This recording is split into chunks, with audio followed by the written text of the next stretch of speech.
to go over directly into the last panel, and I ask on stage for the debate about how to build the brave new world, a diverse group of people, moderated by wonderful Matthew Rojansky, who is the CEO and president of the EU-Russia Foundation, Miriam Kosmehl, former colleague of the Friedrich Naumann Foundation in Kiev, now heading all the Eastern Europe programs of the Bertelsmann Foundation, the great author and former freedom speech holder, Dmitry Glukhovsky, welcome. And of course, again, our one and only William Pomeranz. Welcome back on stage.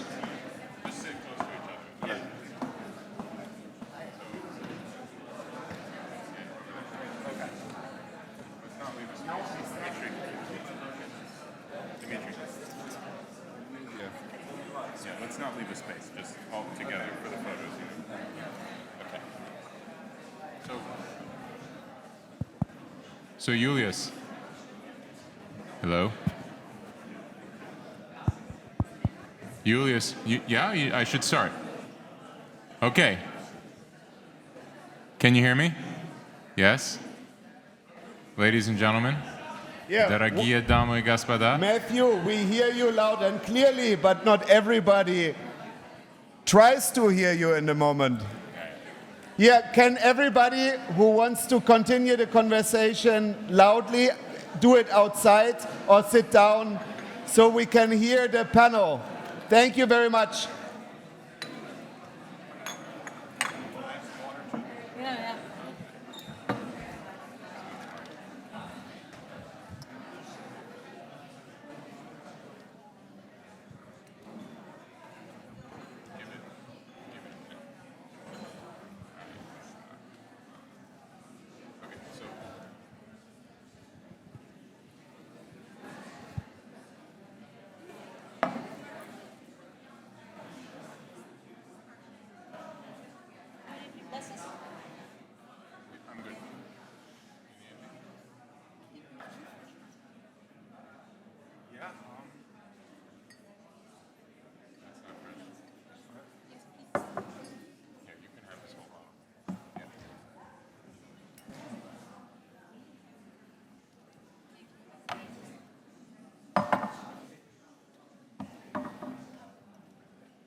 Okay, so we're starting.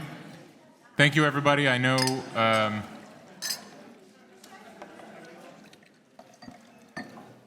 it's been a long day.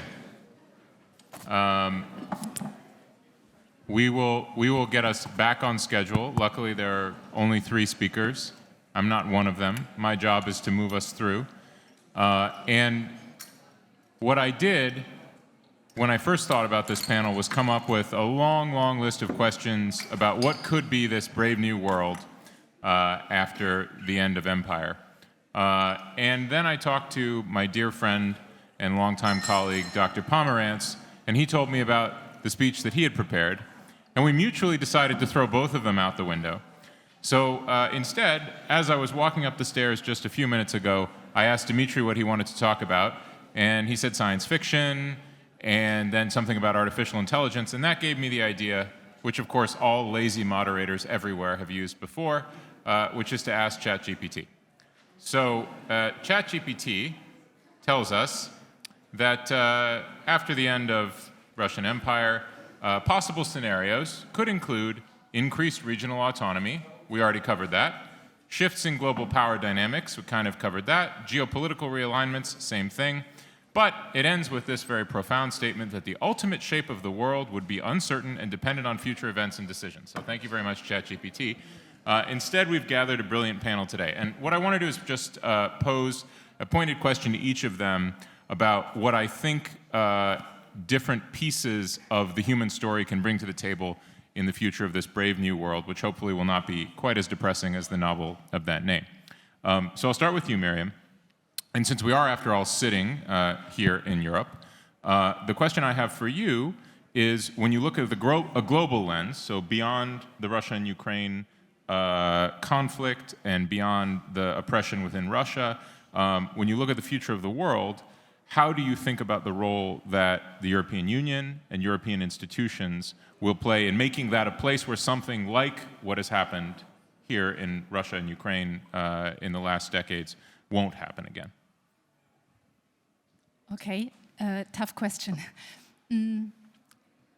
Let me start by saying that it took the large-scale war to make the European Union change its somewhat ambiguous approach of having an enlargement and a neighborhood policy with, in the end, having a gray zone or having, if I look at NATO, a divided security in Europe with some being in and some being out, that led to the situation that we have right now. And one of the positive outcomes is that I think finally the European Union is ready to be decisive. It completely changed course with respect to Ukraine, the Republic of Moldova, and even Georgia.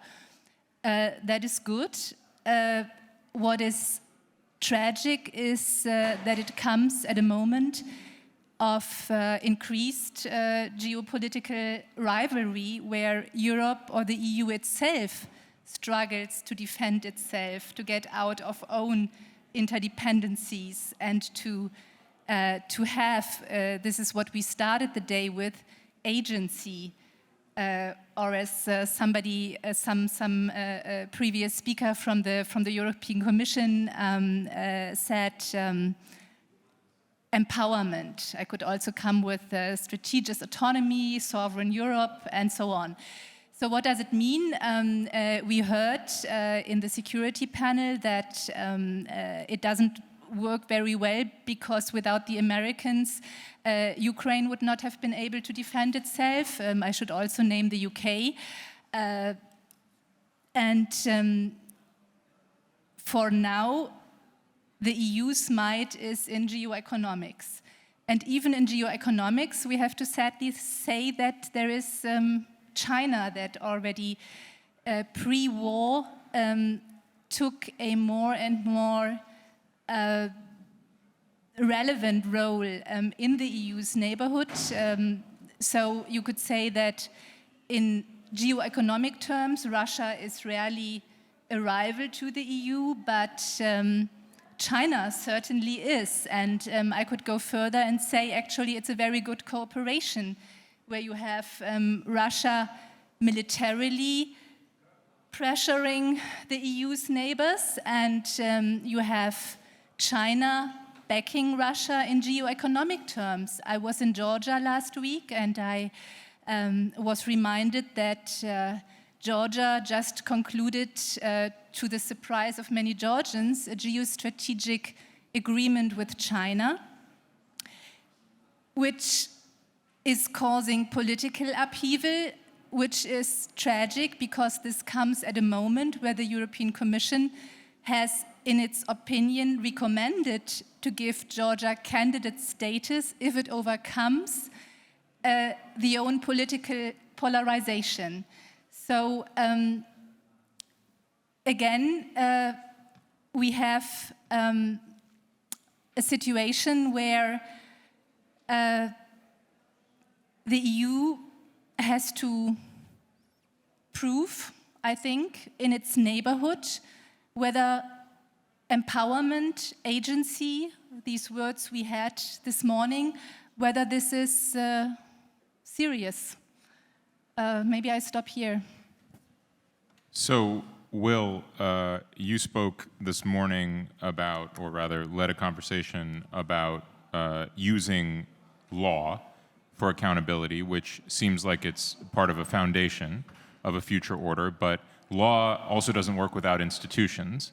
So institutions being kind of both physical and legal, juridical places where law can exist. So my question for you is, we have an institutional landscape today that feels incredibly divided, almost like bizarro world divided, right? Between a G7 that doesn't have Russia in it anymore, and then a BRICS that has now, countries that hate each other are happy to join BRICS together.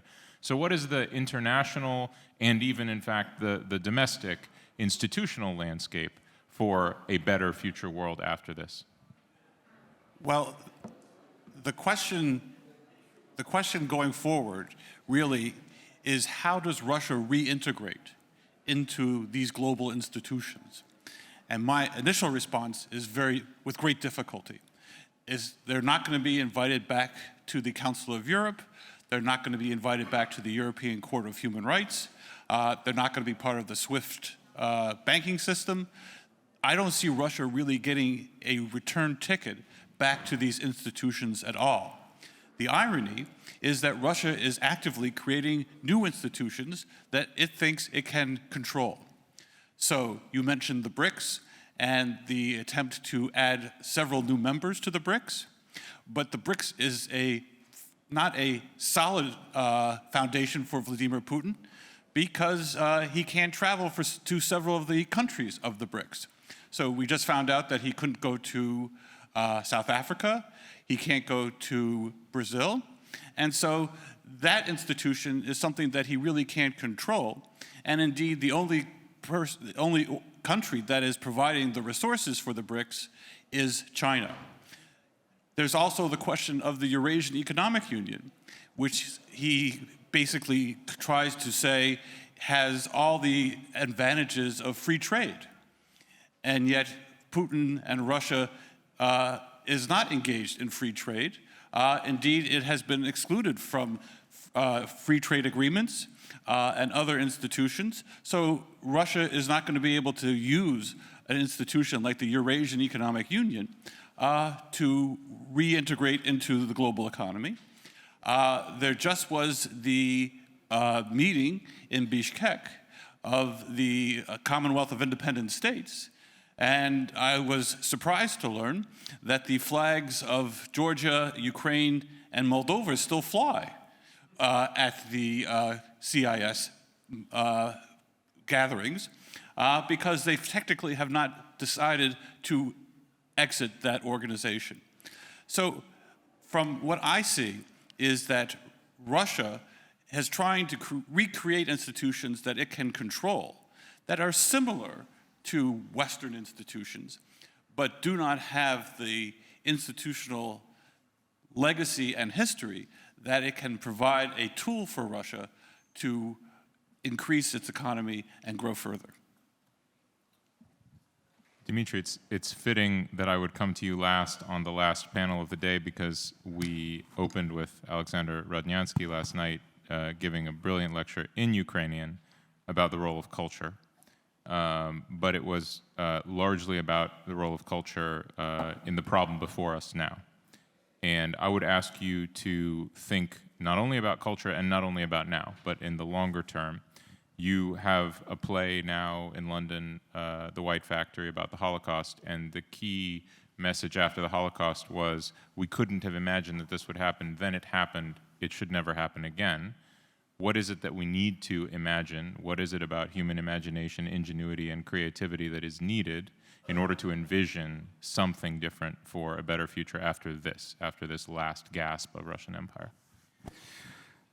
Well, several things. First of all, I must say that the humanity is learning from great traumas to start with, right? And we've seen the League of Nations getting created after World War I, and then the United Nations getting created after the Second World War.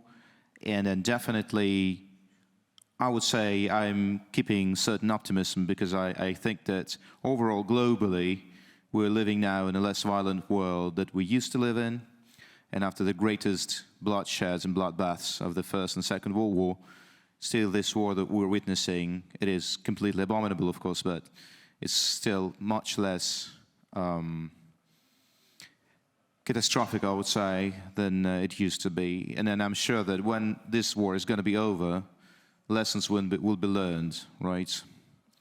The other thing is, yes, Russian Empire is collapsing, but the Chinese empire is clearly on the rise, and American empire is still standing.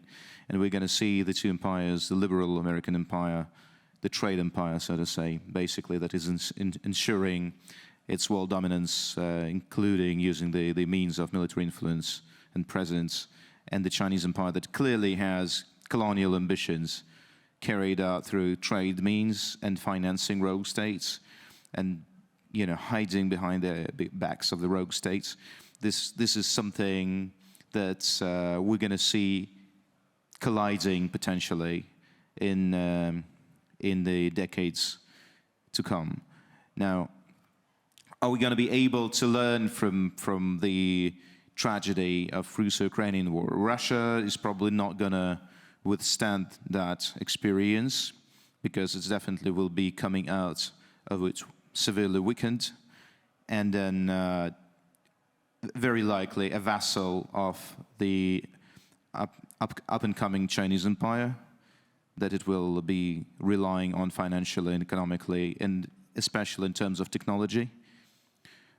The outcome is not obvious to me yet, because if before Russia had to inevitably reconciliate with the West in order to bridge the gap of technological, how would I say, dragging back behind the world technological trends, and so after the periods of isolation that were servicing the need of sustaining the authoritarian regimes in Russia, then they had to open up, come out of isolation, liberalize the economy and liberalize the political life in order to bridge this technological gap. Right now, China is going to be able possibly to feed Russia with its newest technologies. It is feeding the third world countries, including authoritarian and totalitarian regimes, with the most recent technologies of I don't know, facial recognition or supervision, control, you know, censorship, etc., etc. So I don't see exactly Russia coming out of that necessarily, unlike it did several times in the past, come out of this conflict reconciliating or being forced to reconciliate with the West and with the Western civilization. It can actually become a vassal to this Eastern civilization if the Chinese economic growth allows China to further flourish and then continue with its own imperial ambitions that sees colonizing not just Africa or South America through the trade means, but also potentially colonizing Eastern Russia, Siberia, in very pragmatic means. And I think that, to me, this is potentially the long-term plan that China is having. Let Russia collapse slowly, crumble slowly, contain it so that the nuclear weapons do not get out of control, and then pick up peacefully the parts of Russia that have crumbled out of it. So no scenarios are pretty optimistic. Back to the questions of the lessons to be learned from that.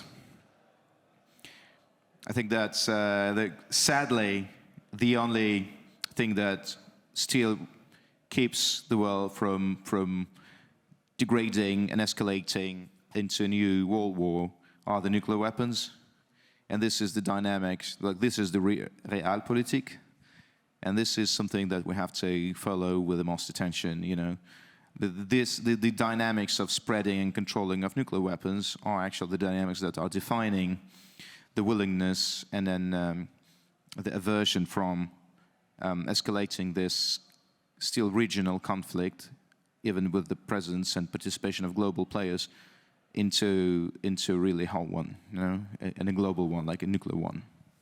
You know, if you go back to 1960, President Kennedy had a famous nightmare that we would be living by like 1990 in a world of 20 nuclear weapon states. We're like halfway there, by the way, but luckily we're 30 years beyond 1990. So something worked. It was maybe institutions and rules. Maybe it was a role of, you know, a Europe at peace after World War II. Maybe it was Kennedy's imagination, right? He was famous for vision and big ideas.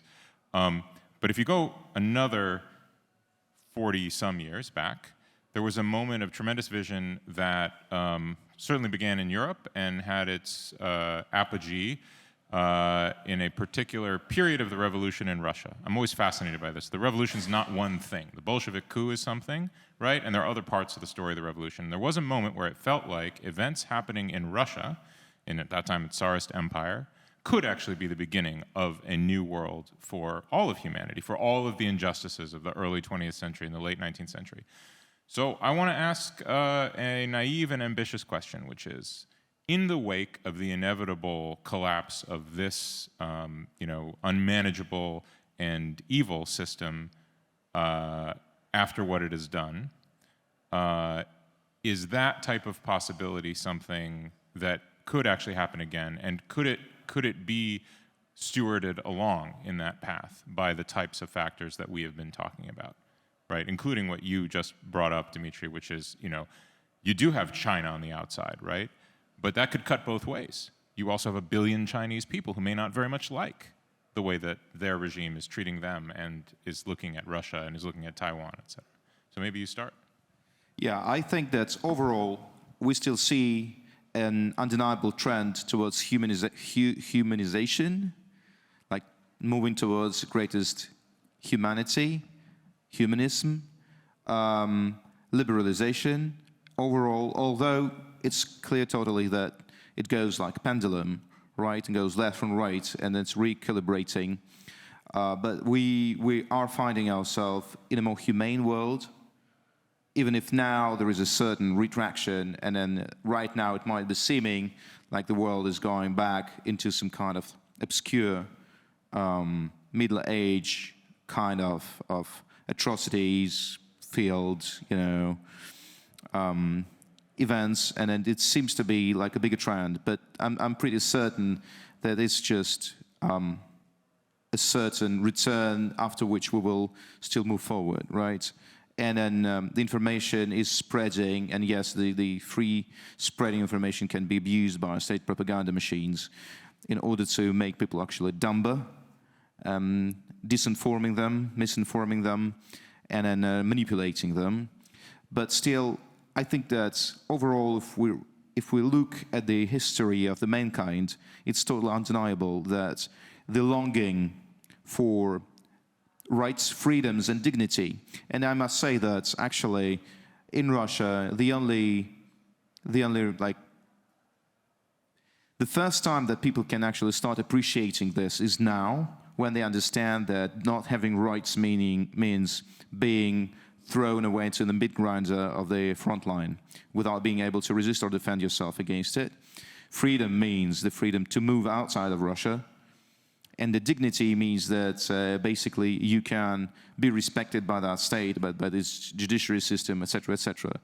Before that, Russians only valued personal freedom, to be able to, move, not having to register in their cities, being able to move to Moscow if they want a better life, or even such vulgar things as being able to freely sleep with whoever they want without accounting to the ideological bodies and institutions. Right now, the moment comes, I think that we're going to fall in Russia so low that people will understand, even being lied to by the state propaganda, even being manipulated completely in a very blunt and ugly way, people will understand what value freedom and rights and ability to feel their own dignity held in it.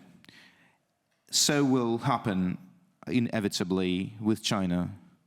And then the world is moving in the direction of freedoms, and they're not empty words, because they're actually guaranteeing you a human life that you're meriting, So inevitably, freedoms, rights, and human dignity will become more and more widespread demand among different populations. And I'm sure that after this, fall back into what seems to be obscurantism and then, I would say, dark age of human history, with the atrocities that Hamas is committing in Israel and with the atrocities that Russia is committing in Ukraine with this abuse of information distribution machines by the propaganda and terrorist newsmakers, I would say, like terrorist social media experts, who are flooding TikTok with the body camera records shot by the Hamas militants and terrorists during their terror attacks. All of that is a temporary fallback, in my opinion, and inevitably it will recalibrate and go back into a situation where we're going to see an ever juster, fairer, and prosperous future for us all. Yeah, this has been the trend long term, and it's true that each of us, I'm wrapping up. Each of us has these darker parts, the animal parts that are based on fear and mistrust. They have been very helpful for us to survive in the cave age, and they're increasingly harmful for us right now. They're very easy to manipulate, and we see all the dictatorships basically manipulating them pretty much in the same way, instigating through fear, hatred, suppressing critical thinking, and then leading this herd that society is becoming into as a voiceless and thoughtless crowd to where the dictators needed to bring. Yeah, but at the same time, awareness is rising. The overall level of literacy is rising, and then the ability of societies to resist it will rise too. Some things, just the final words, can never be learned from the books. And I don't think that Russia has deserved the freedom it received when the Soviet Union collapsed. There was no demand for civil freedom, and there was no demand for human rights. There was just a demand for a decent material level of living. Right now, because of this catastrophic war that is costing not just Ukrainians, who are the primary victim of this unfair, horrible war, but also to the Russians, who are paying for this silence and their obedience with hundreds of thousands of their lives. That will ultimately, in a few years from now, give them the feeling of necessity of change. They will understand the price of this silence and this obedience, of this passivity, and they will inevitably come to the right conclusions after a certain time. And then the demand for this human life full of dignity will ultimately prevail. The pendulum, after swinging left, will swing right, or if you're from the left, you have to swing in right, it will swing left. It will swing forward after swinging back. And I'm sure that ultimately in 15 to 20 years from now, we are going to be living in a better society globally. I have to say, Dmitry, I'm not sure what I expected from someone who writes about apocalypse and Holocaust, but it wasn't that. But thank you. I think you make absolutely a very real point that without the bitter experience and the human connection to the reason why, then people do not struggle for rightness, correctness, and good. So I want to give each of you one more bite at this apple and then go to the room. So have your questions ready, and then we're going to wrap up on time, and I'll bring Jana up for the final piece. So, Will. Well, again, yes, you've said a lot about Russian history and current economics, some of it that I agree with and some of which I don't. You raised initially the question that the Tsarist regime, and in 1917, there was a possibility for change. And on a certain level, that's true, because certain institutions were implemented in the middle of the 19th century, such as the judicial reforms of 1864, the Nemtsov reforms that led to local self-government, and a whole series of changes that were progressive under the Tsarist regime. So there was a possibility of change. The question is what held the Russian state in opposition to those reforms or to a changing new world. And I will basically talk about two. One, that there were no property rights in Tsarist Russia. Indeed, there was plenty of attempts to try to create private property, both in the Stolypin reforms, with his wager on the strong, and other reforms as well.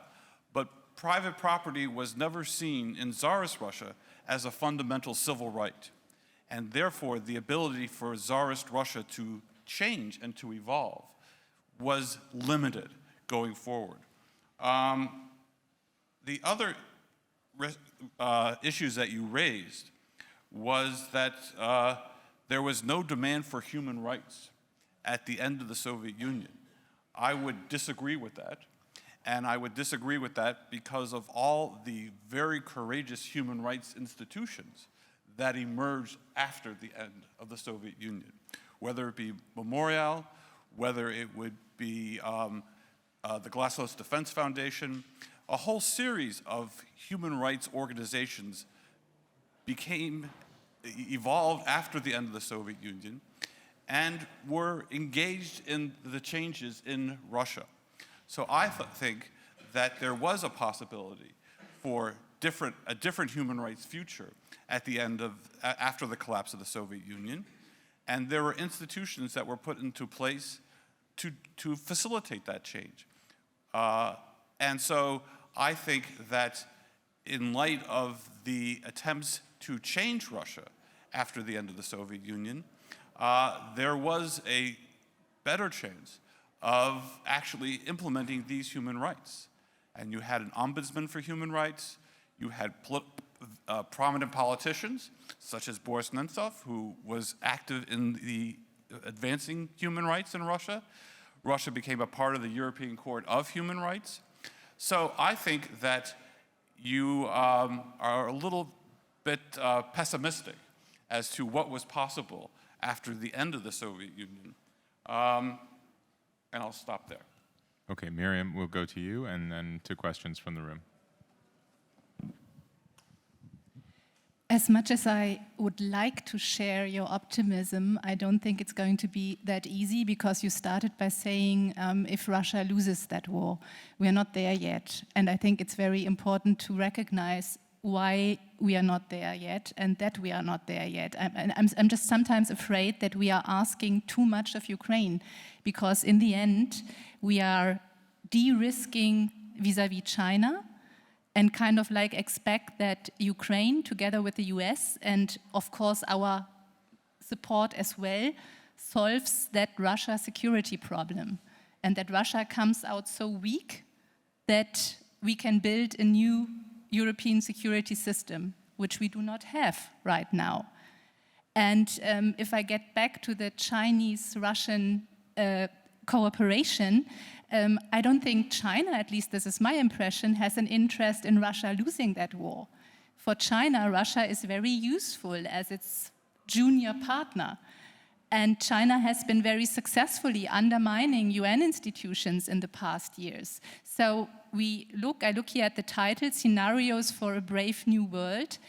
I don't think it's overreacting to say that China and Russia, we even had an example earlier about this dialogue between Putin and Xi Jinping, they want to change the world order. And we have to decide whether we want to be part of shaping it actively and counteracting or not. And this is not going to happen automatically. And I could go on and say, we speak about the strength of the political West in the face of what has been happening. Yes, but we are not there yet. If we look at the general UN resolutions of the General Assembly, that looks pretty good. But when we look at the specific ones, we have a lot of important countries abstaining, that we have to convince, we have to be different in getting new reliable partnerships. So I think we know it and we are doing it, but we are not there yet. It's a constant process and it's difficult. And maybe I end by saying, again, resilience, empowerment, we are only as weak as we choose to be. It's really something that we have to decide, also for our institutions. How resilient do we make them? Somebody said it's up to civil society to control and to push institutions. Yes, all correct, but it's really a constant process, and I would not go as far as saying it will go about because people will recognize that they live better in a democracy. I mean, we do have protests in China. I'm not a China expert. I hear the economic situation is dire, but to just expect that something is going to change from within is, for me, too much wishful thinking.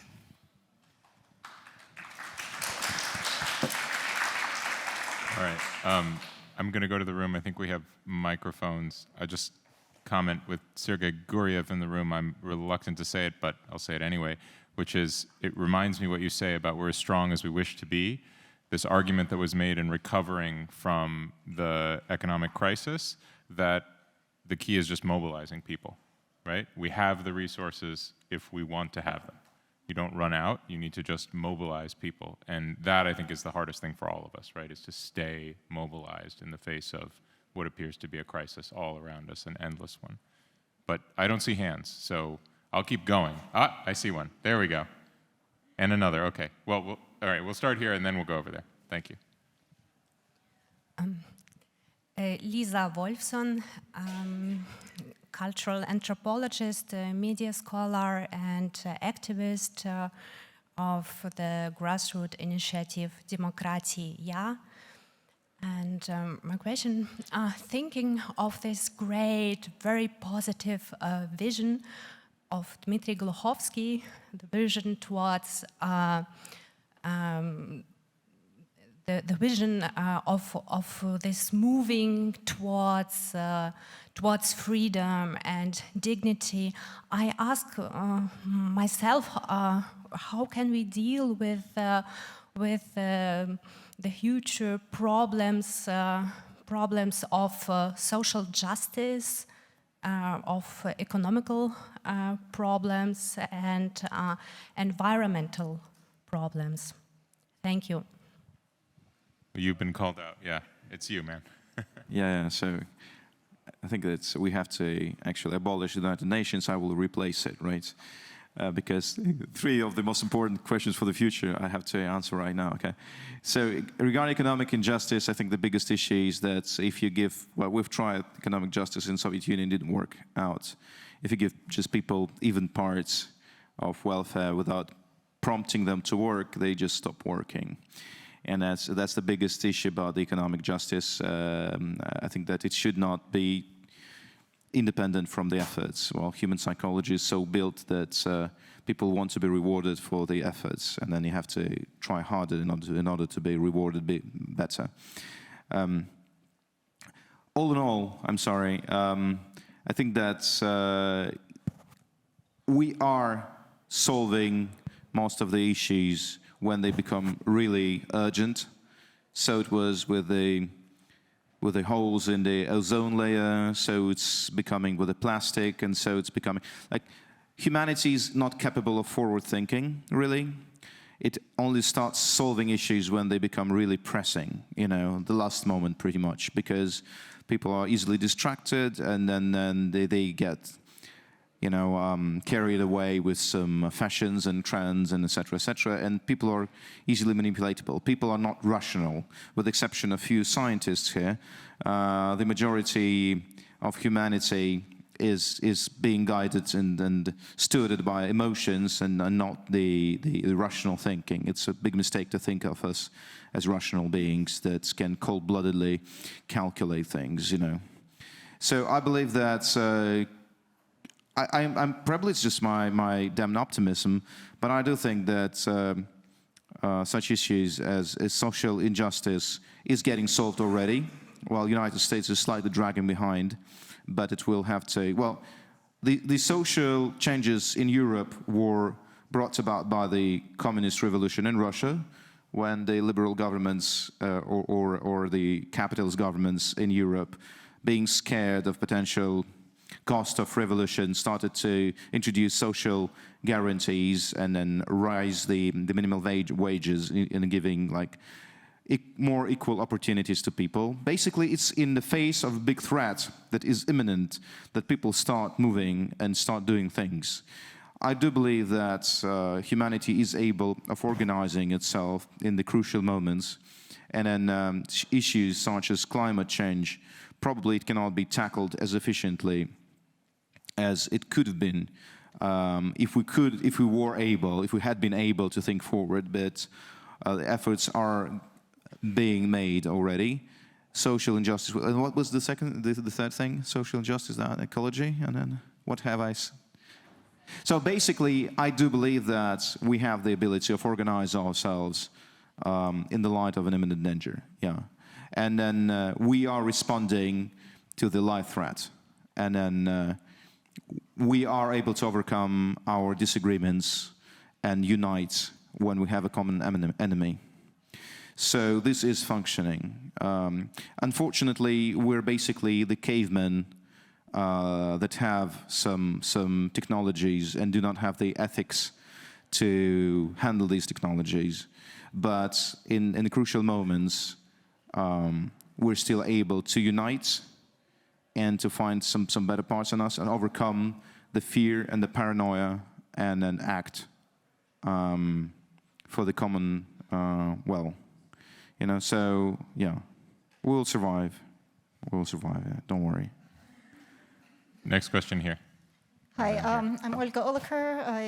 I'm from the International Crisis Group in Brussels.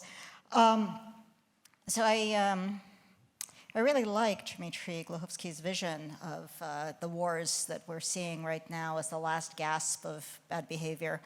But given that they're so in line with a lot of history of bad behavior, I'm not really all that optimistic.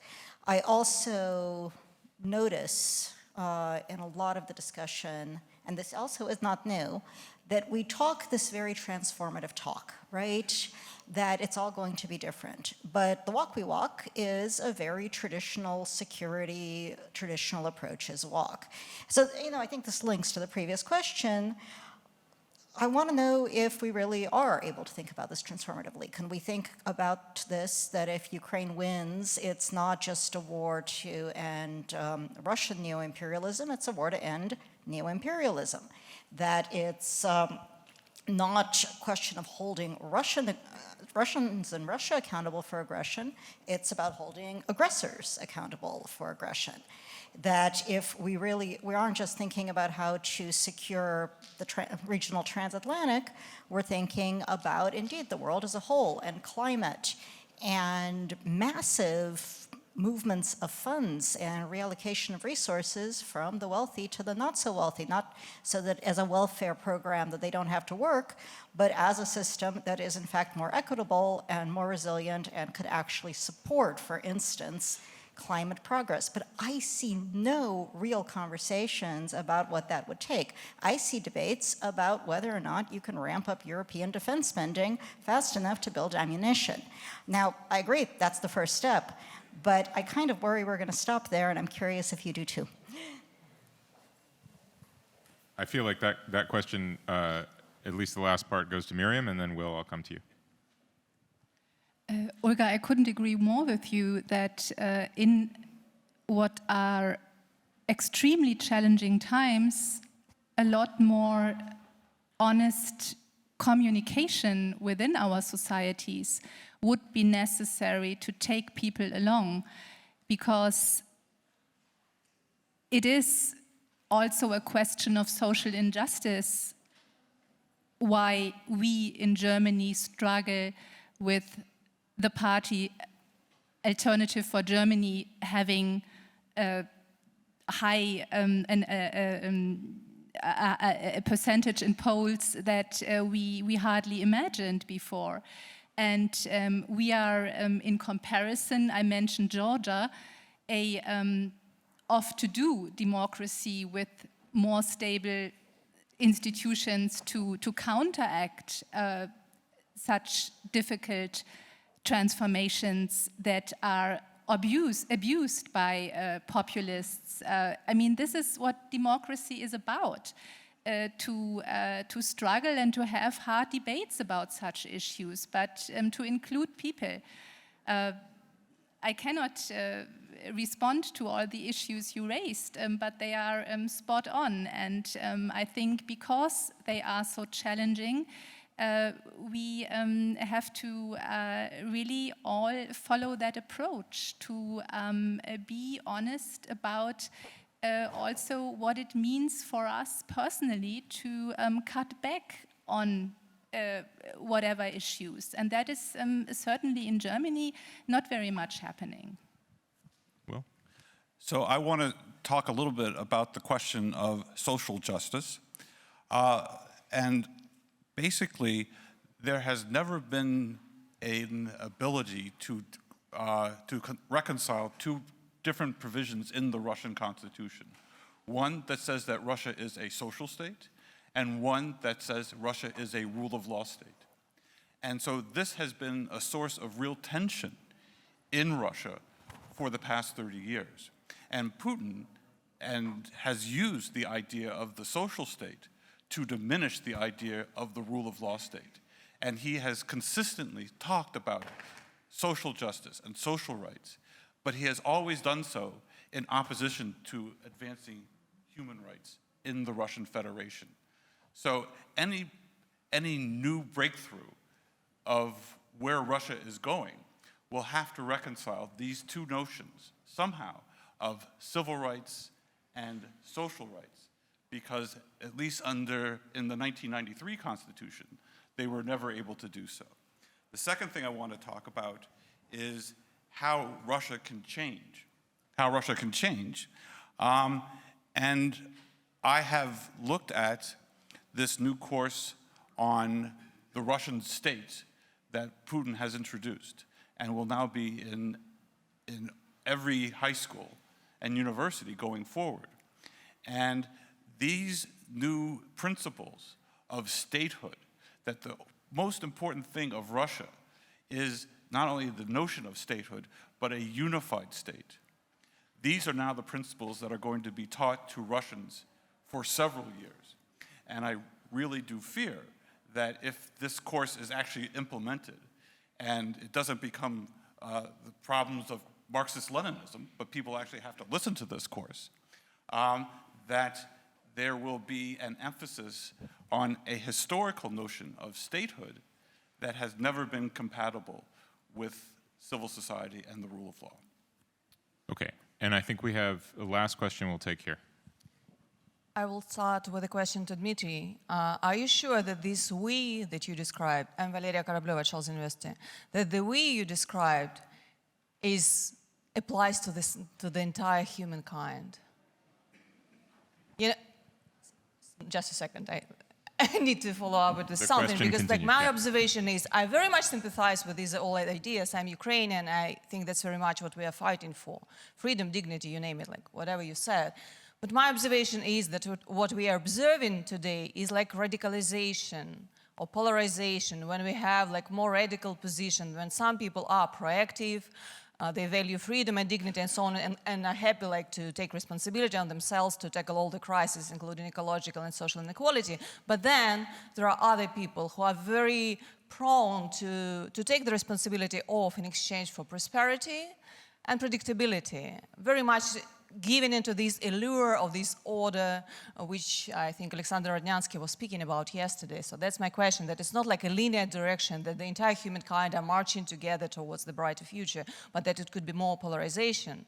And the second question goes to Miriam. I really appreciate your comments, but I want to ask you about this rational calculus on the side of the EU, that where we are using Ukraine to continue exhausting Russia militarily, and it seems to be like the best winning strategy, just like not allow Ukraine lose, but not allow Russia lose, and so like, it just keeps rolling, and then we're exhausting Russia.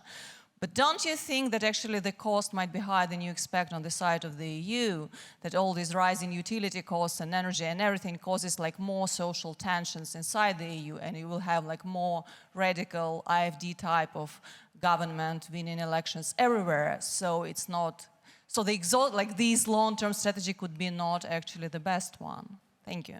Thanks for the questions, Valeria. So actually, I'll go first to you, Miriam, and then to Dmitry on polarization.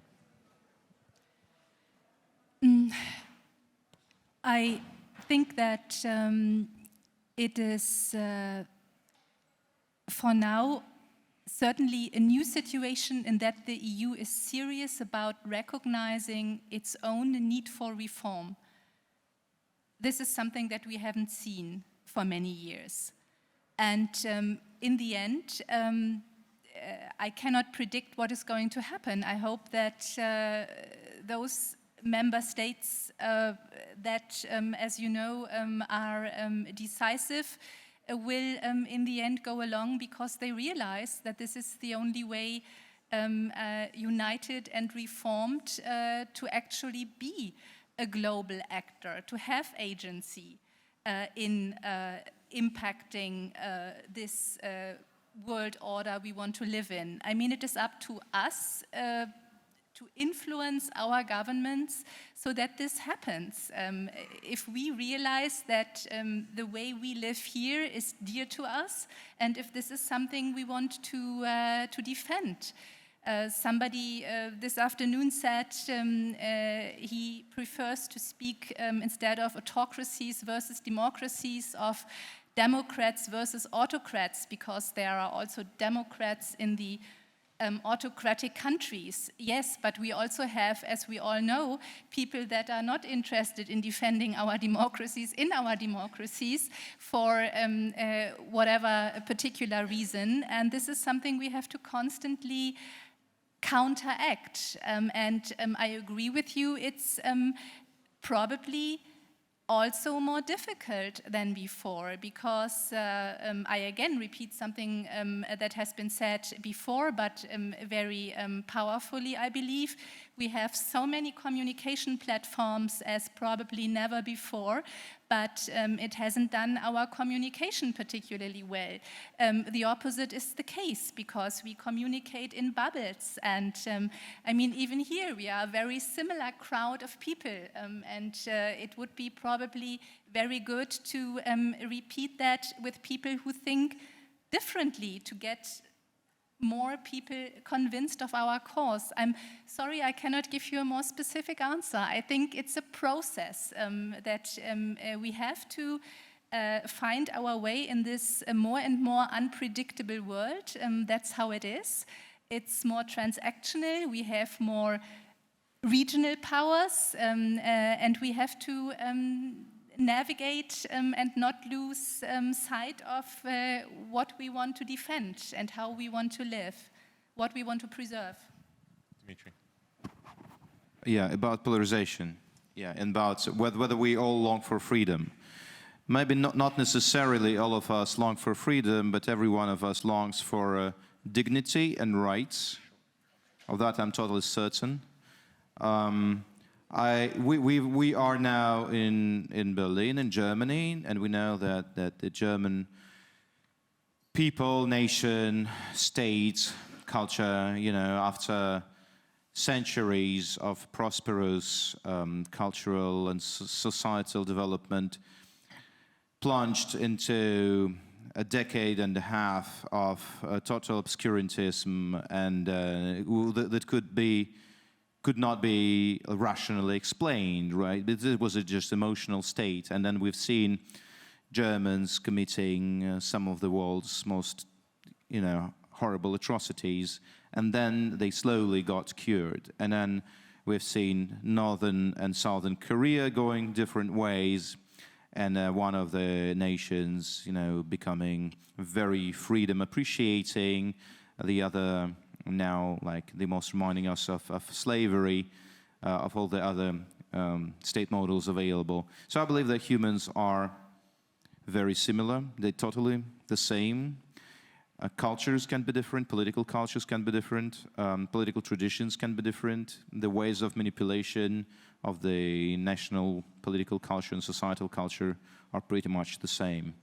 You can mobilize people, distracting them from the idea of personal dignity and personal rights, because everybody feels like their life is too small, they want a bigger cause in their life to give the feeling of purpose of their life to them. And you can mobilize nations as well as individuals, giving them the feeling of this greater cause that is bigger than their life. That can be religious wars, that can be nationalism, that can be imperial conquest, that can be space race, that can be whatever. However, mobilization does not last for the long term, and then rule of law guaranteeing your personal dignity, rights, and then freedoms, because ultimately, when you are free, you're much more harmonious than when you feel that you're being limited and restricted. That generates a certain unhappiness in you. That can last like forever, right? At the same time, we know that people in the prosperous nations get bored because we all have this animal part in us that I've been speaking about before. I would say that every one of us ultimately has this.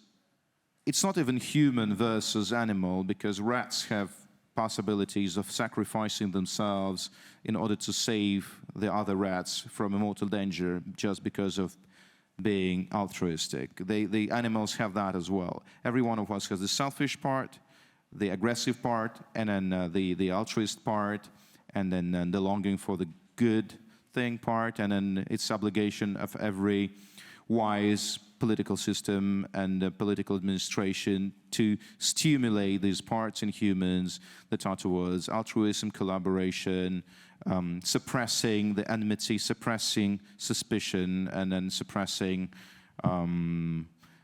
any kind of xenophobia, etc., etc. Ultimately, I believe that we're totally capable of overcoming these distractions. Russians right now are in the same kind of rave in a bad way, like madness, that many other nations have been before. I would still think that globally, Russians are poorly doing as fascists. You cannot see a lot of volunteers going just on purely ideological grounds, just because they're convinced with that cannibalist ideology that Vladimir Putin and his propaganda machines are installing. People do not buy into that for free. The bad part of it is they're just going to kill people for money, and this is totally disgusting. At the same time, I do not see that Russians are more inclined right now towards a dictatorship or cannibalism or hatred just by the fact that they're genetically different from Ukrainians or Americans or whoever. Will, really short. Yes. There has been a lot of talk about changing the world order, and if you read Putin's Valdai speech, he talked about the multipolar world that he wants to create as opposed to the unipolar world of the United States, but he never puts any sort of global architecture and how he will transition to this new world order and the multipolar world. And the last thing I will say is not only has he not said what it will be, but the major arguments for Putin to change are the attacks against Russophobia and the argument of victimhood for the Russian Federation. So that in order for Russia to actually lead, it has to bring more to the table than just a multipolar world. So I'm 4.5 minutes behind my promise to you, Jana, but I'm going to take 30 more seconds and make it an even 5 by saying that in the brave new world, as I see it, the brave part comes from a person like you, who by sheer force of will has gathered together this kind of community around her over many years, brings us together regularly in a place at a time with significance, allows us to have enough space, but keeps us disciplined so that we respect one another, which, as we know, human dignity is a very important part of this experience. So without any further delay, Jana Nemtsova.